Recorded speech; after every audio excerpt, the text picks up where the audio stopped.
Dear student, जैसे कि आपको पता है कि अब हम जो न्यूटन लॉस के जो जितने भी लेक्चर हैं हम उसको कंटिन्यूज रख रहे हैं।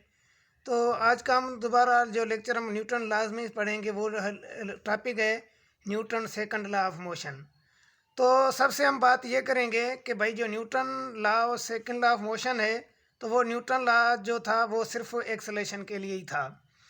तो वो न्यूटन की इस स्टेटमेंट में ये कहना था, तो according to Newton second law of motion, when an unbalanced force acts on object which produce acceleration, मतलब कि हम जैसे कि फर्स्ट न्यूटन लॉ में कहा कि भाई जब कभी भी बैलेंस फोर्स एक्सेलेरेशन प्रोड्यूस नहीं करेगा, हमेशा किसी भी ऑब्जेक्ट पे एक्सेलेरेशन वो प्रोड्यूस करेगा जो अनबैलेंस फोर्स होगा। तो दोबारा हम इसमें जो फोर्स पढ़ेंगे किसी भी ऑब्जेक्ट के लिए, वो फोर्स होगी वो हमेशा अनबैलेंस फोर्स होगी। तो न्यूटन ने ये कहा कि भाई जब किसी भी ऑब्जेक्ट पे जब अनबैलेंस फोर्स लगता है वो हमेशा एक्सेलेरेशन प्रोड्यूस करता है। तो अब मतलब कि हम और इसकी आगे डिफिनेशन को बढ़ाएंगे। तो एक्सेलेरेशन जो होगी directly proportional to the acceleration is directly proportional to the applied force and inversely proportional to the mass of object. यानी जितना आप फोर्स को इंक्रीज करेंगे उतनी आपकी एक्सेलेरेशन भी इंक्रीज हो जाएगी।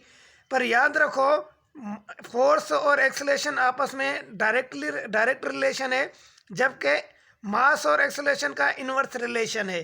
तो अगर मास आपका इंक्रीज हो गया है तो डेफिनेटली आपकी एक्सेलेरेशन डिक्रीज हो रही है। अगर एक्सेलेरेशन इंक्रीज है तो मास आपका डिक्रीज हो चुका है। तो अब हम दोनों इक्वेशन को कंपेयरिंग करेंगे तो हमें क्या मिलेगा, acceleration is directly proportional to the mass upon M. तो हम इस दोनों इक्वेशन को कंपेयर करेंगे तो दोनों इक्वेशन में क्या है, यहाँ पर प्रोपोर्शन है। प्रोपोर्शन हटेगा तो कांस्टेंट हम देंगे, कांस्टेंट में के है, वियर के is arbitrary constant. Arbitrary constant वो होता है जिसकी कांस्टेंट की वैल्यू कितनी आ जाए, 1। तो यहाँ अगर मैं यहाँ पर क्या रखूँ, तो A is equal to F upon M multiply 1। तो ये यहाँ पर क्या हो जाएगा, A is equal to F upon में एम यहाँ पर डिवाइड हो रहा, वहाँ क्या होगा, multiply M multiply A is equal to F.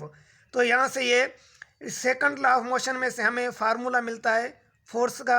अगर यहाँ से हम फोर्स का यूनिट मालूम करना चाहें तो मास का यूनिट होता है केजी और एक्सेलेरेशन का यूनिट होता है मीटर पर सेकेंड स्क्वायर। तो ये अगर मैं इसको लिखूँ 1 kg मीटर पर second square is equal to newton, तो फोर्स का ऐसा ही यूनिट क्या होता है, न्यूटन होता है। डियर स्टूडेंट, ये था आपका सेकंड लॉ ऑफ मोशन। मैं फर्स्ट ईयर और इंटर क्लास के स्टूडेंट को ये रिक्वेस्ट भी करूँगा कि आप हमारे यूट्यूब चैनल को सब्सक्राइब करो और ड्रिल आइकन को भी